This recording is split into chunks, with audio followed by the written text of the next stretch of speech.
Topic number 4 tonight says, on the question of African culture and spirituality, a rational response. Let's see what Dr. Wilson has to say about it. Understand that theoretically what is going on, and then we have to put some real practical meat and bones on the theoretical framework. I'm going to talk a bit about culture here because I found it instructive sometimes to look at things in very basic ways.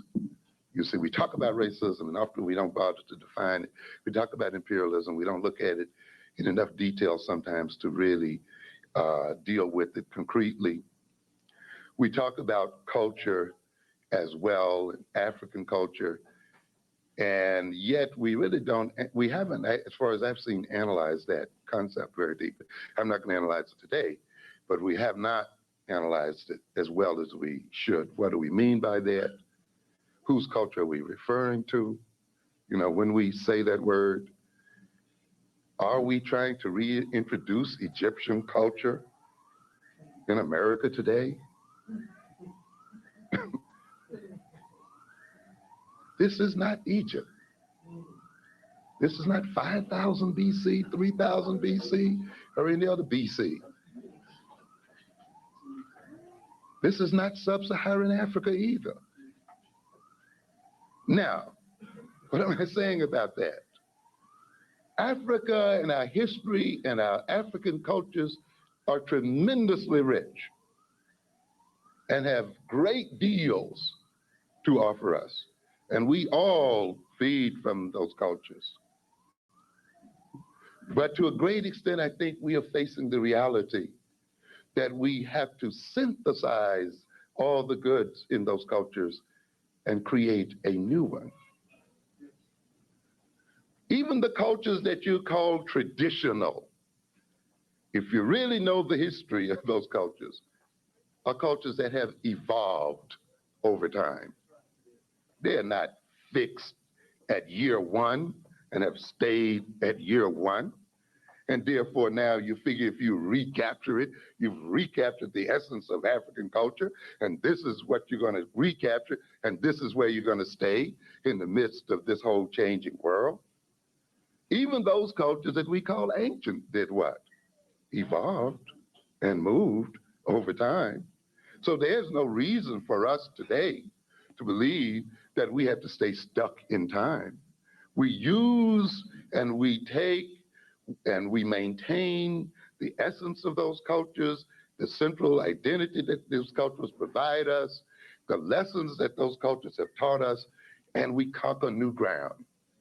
And we Africanize new territory. And it is the whole world that we can claim for Africa. The world that has gone in the past that we want to, but the world to come. We are a two-sided people in the sense that we have two sides to our brains. African thought is not circular only. Europeans have no claim over linear thinking. And to be an African person does not mean that you have to be anti-linear in your thought processes. God gave you two sides of a brain here. One side is intuitive, holistic, spiritual, and so forth in its approach to the world.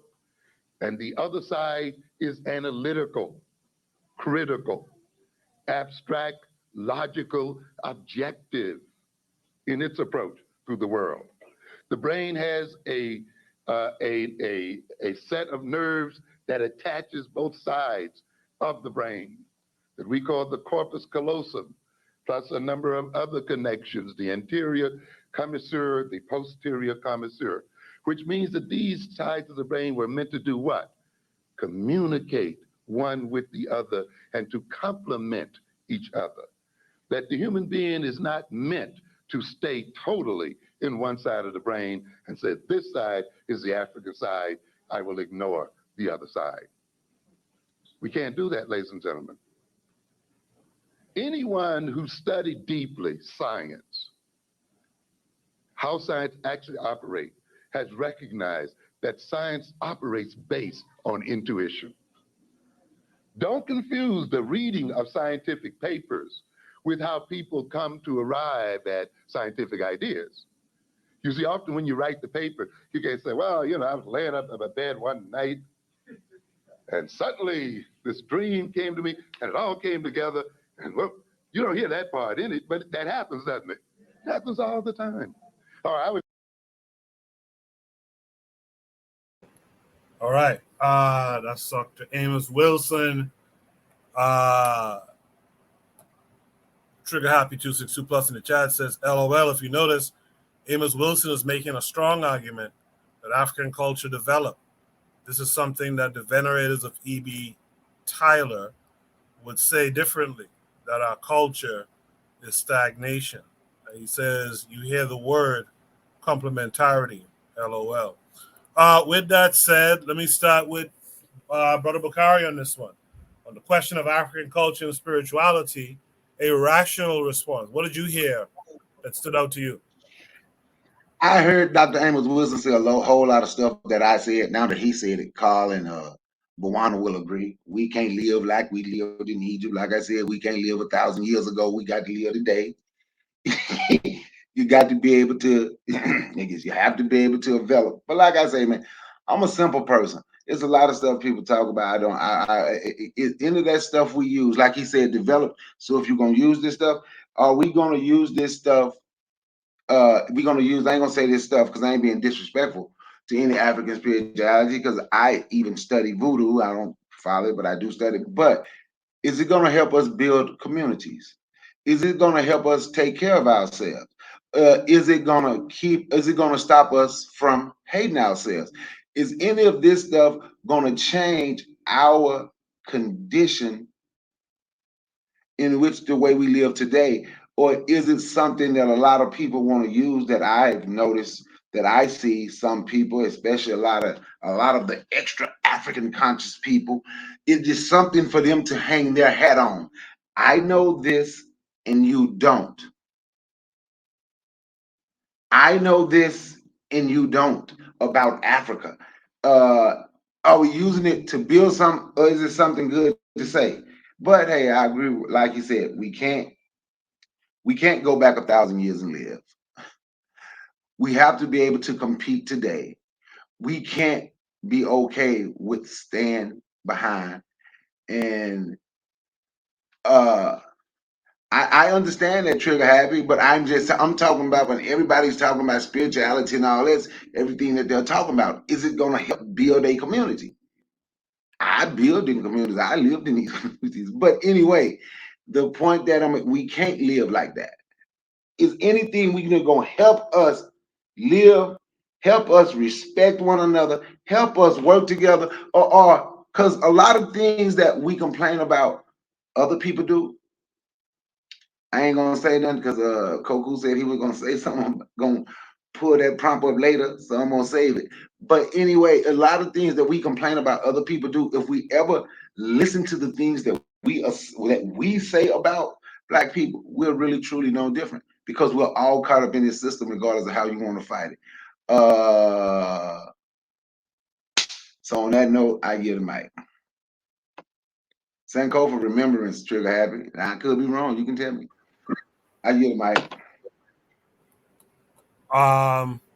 Yeah, thank you for that, Bakari. That prompt that you mentioned last night on 4Kast channel, we're gonna discuss it. I think that's the last prompt tonight. By the way, again, if you guys want to join the panel, the link is pinned to the top of the chat. By all means, join. Or if you don't, have some conversations in the chat. Those comments are welcome. Let me go to Black Steel. Black Steel, what say you? Well, I'm familiar with this video. I think I seen it a while ago, but I think that what Dr. Wilson is referring to is just that sometimes, especially here in the U.S., we tend to romanticize our history and our spirituality. So everybody will be out here rocking these big ankhs, wearing the kufi hats and dashiki and the kente cloth, but if that's all you're doing with it, then it's just what is it like when you go to the comic book conventions, cosplay. You have to have an ideology to go along with that belief. So I do understand kind of what Dr. Wilson is saying. It can't just be the aesthetic of it. It has to be more deeper than that. It can't just to be about uh, just feeling good. And something else he said, if it's just meant to make you feel good, that you're gonna die feeling good. It has to be um, to more than that. So I think what he's understanding, and basically what Trigger Happy saying is just an idea of Sankofa. You go back and you get it. You don't go back and stay there, but you go back, get what you need, bring it forward, and then you build with that. So I think what he's really saying is that we have to create, even though it's African, but it has to be a new um well, not so much new, but it just has to kind of build upon those building blocks that we had in the past. So I'll leave it there. Thanks, Kofi. Thank you for that, Black Steel. Juana, you've heard everything everyone else said, and you see the chat. What's on Kofa to you, and what say you to the chat? I'm sorry, to the prompt in general. Okay, so let me do it like this. So the initial question was asked in terms of African spirituality. There was a long diatribe that Trigger Happy was asking the panel, and Koku asks, me and Black Steel what our thoughts in it, because what was suggested is like, well, you could just basically ignore us. You don't have to basically respond to me. You could ignore us. But this is my brother's forum. This is my brother's business. So I want to support his business. So I gave it a thought and I responded to the comments. Now, this was before listening to this actual video itself. This video. And what is a good thing is this my comments of the question that was asked is along the lines with this particular video, because what was the question that was put out there in terms of African spirituality, African culture, or whatever. My comments was, does African culture stagnate? Does it stay in one place, or is there a development? Does it move? Well, you know what Amos Wilson suggested was African culture should evolve based off of the situation that you are currently in. Shouldn't stay still, because it should have a practical application. And I was suggesting this earlier without even actually watching this video. And it's a good thing that when I was listening to this, I was like, oh, hey, man, this is going on along the lines of how I responded to the question. Maybe the whole panel could benefit from his comments. I don't think African culture is something that is stagnant. I do think African culture develops. I do think it moves, in particular with the African people that African culture or spirituality is with. If I am on a continent of Africa,